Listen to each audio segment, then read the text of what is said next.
Nung panahon po ni Pangulong Duterte, sino ba dito yung mga sumuporta sa Pangulo natin? Nung panahon po ni Pangulong Duterte, 6 na taon siyang nanungkulan, 6 na taon niyang binigay ang buhay niya sa bayan, at 6 na taon din siyang binanata ng media. 6 na taon, sunod-sunod, di ba? Tumigil ba yung banat sa kanya? Hindi, di ba?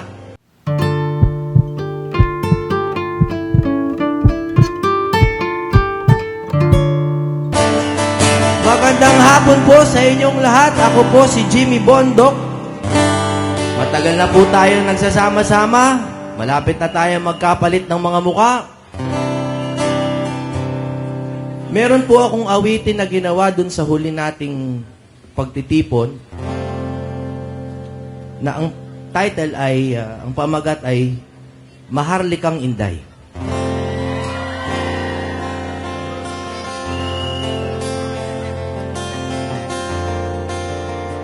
Kaya po ako sumasama sa mga maisog rally. Maraming dahilan. Ako po ay nakikiisa sa mga adhikain ninyo. Pero ang pinaglalaban ko po, Englishin natin kasi mas kilala eh, yung freedom of speech.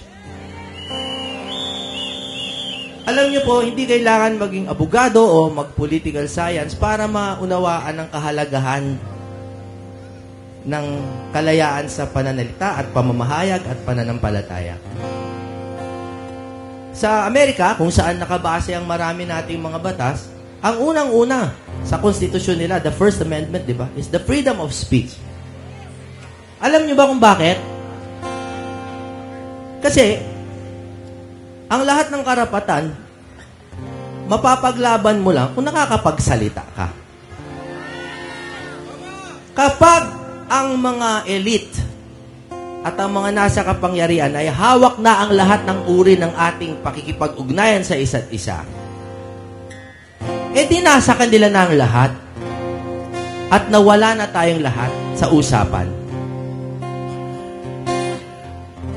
Nung panahon po ni Pangulong Duterte, sino ba dito yung mga sumuporta sa Pangulo natin?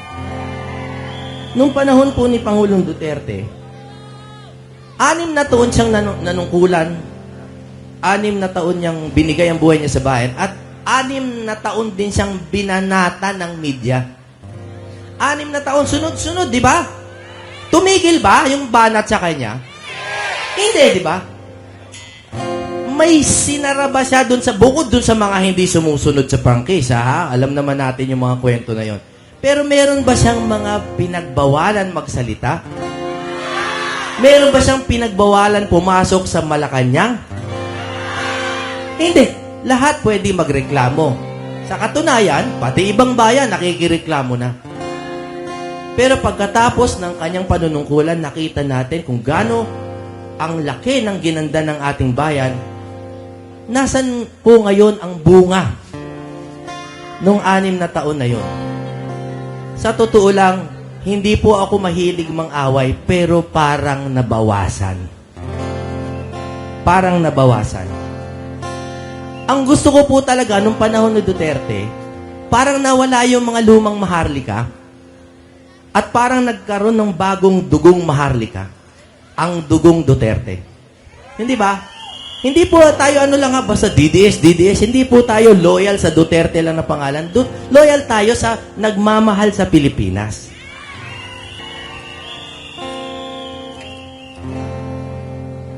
Nakakalungkot isipin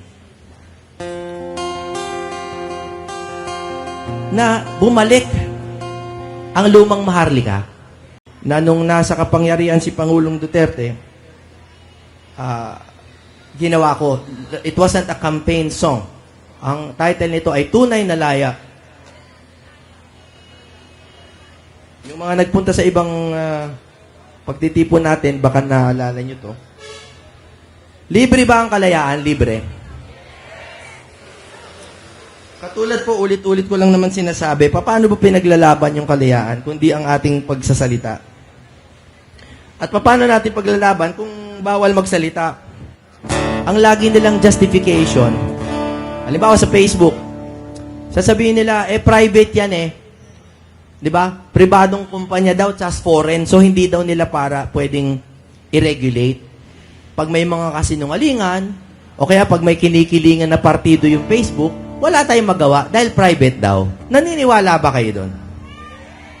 Kasi para sa akin, katulad halimbawa ng mga telepono, dati private naman ng telephone na companies noong araw.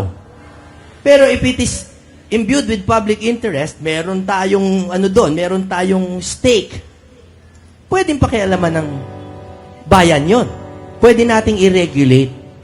Dapat patas ang laban kahit sa Facebook, kahit Instagram, Twitter, or kung ano pa man. Kasi doon tayo nag-uusap eh. It is a digital town square. Pero, kung mapapansin nyo, tuwing merong issue, napakadaling patayin ng boses natin. Pero yung boses nila, ulit-ulit, pati artista. Tama? Napakahirap kung ganun po ang laban natin. Hindi na tayo makakapagpalit ng representasyon kung gusto natin palitan. Hindi natin masasabi kung hindi natin gusto yung pamamalakad sa bayan natin. May bayad po kasi talaga ang kalayaan. Handa ba kayo magbayad? Dapat po talaga may bayad ang kalayaan. Pero sana hindi dugo. Sana po yung pagsalita tayo, pwede na.